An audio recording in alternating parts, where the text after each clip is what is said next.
So here's one of the project I was trying to do, right? So as you know, the spoiler on a 996 tend to stay down until you hit a certain speed and it comes up, right?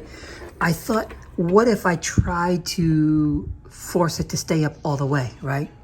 So the thought, of course, is, right, over here is where the hydraulics is to push it out, which means the wiring should be somewhere here. The thought is if I were to raise it and then disconnect the cable, right, it will stay up.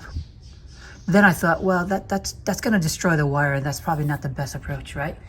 The second approach is very similar to the 986, right? There are like circuits, not circuits, little fuses here, inside here. We just got to take this area out to get access to it.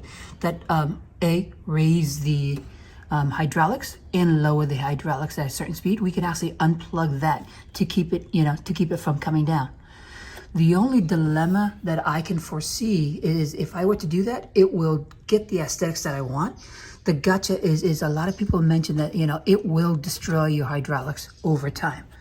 And then when you plug everything back in, that's still going to be broken and it's going to cause more damage than it is going to have any gain. So initially, I was going to create a longer video on how to do all this to keep this intact or keep this raised all the time.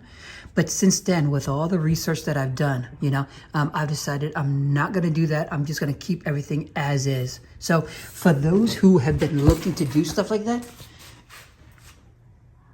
be forewarned. For those who have, I would love to get some comments on what your thoughts are based on your experience after the fact, right? So this was the initial try that I wanted to do to keep everything intact. The second approach is, of course, they do have a spoiler that I've been looking at to try to do.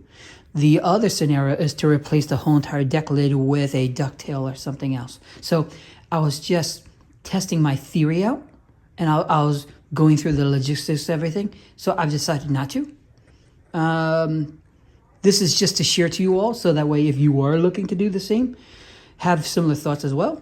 But then, at the end of the day, it's your car. Do whatever you want to do. I just want to do something that is not going to ultimately damage the car.